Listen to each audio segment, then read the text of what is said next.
Welcome to everyone joining us for the Northampton Methodist Circuit Worship at Home for August the 29th. It's good to be together. We seem to live in a world where there are people constantly looking to find people doing something wrong, whether it was in the past or the present, to draw attention to them and then point the accusing finger. But that isn't a new thing. Jesus was always under constant scrutiny by the religious leaders. They were always waiting to see him do something wrong, something they could make a note of to use against him. In the Gospel today, the Pharisees spotted Jesus with his disciples, and they saw that the disciples ate bread with unwashed hands, unclean hands, and that was against the Jewish law.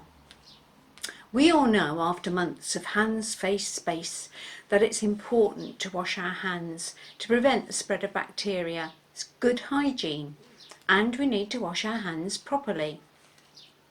When I worked at the hospital, we had a training session every year on hand washing. There was a correct way to wash them, a ritual.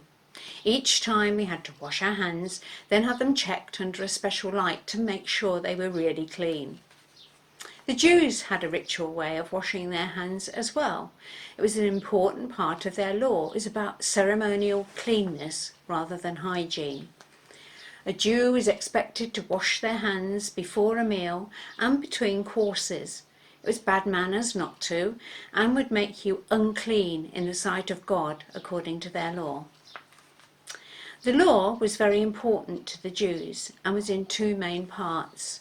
First and foremost was the law of Moses, the 10 Commandments.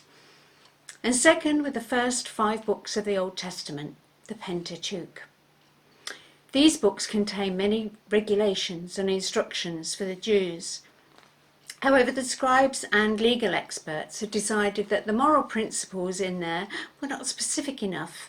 They didn't spell it out enough, so they made thousands and thousands of small rules to cover every aspect of life.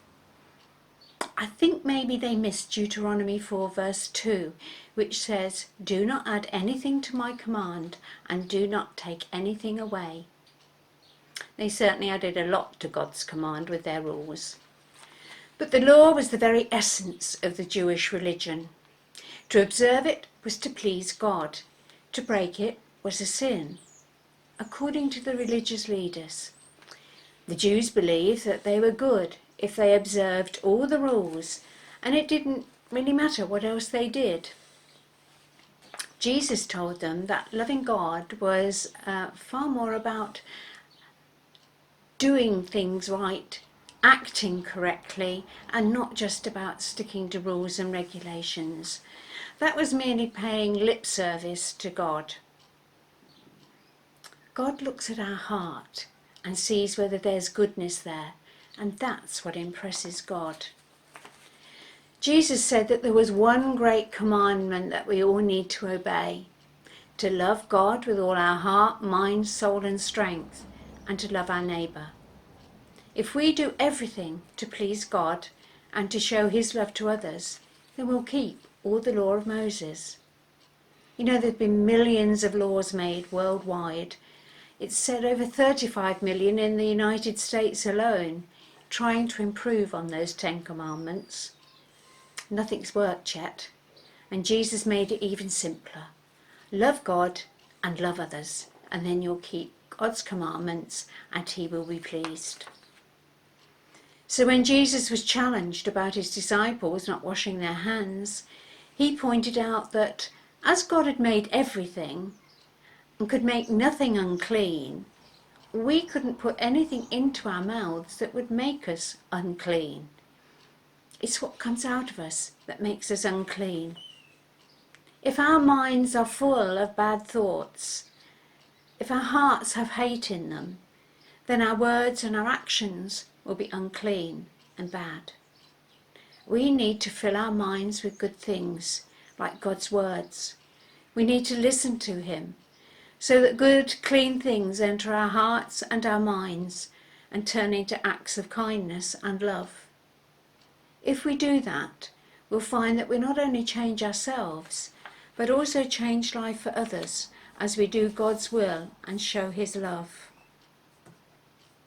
When God looks at our hearts, what does he see? When other people look at us, what do they see? Do we practice what we preach or merely play lip service to our God?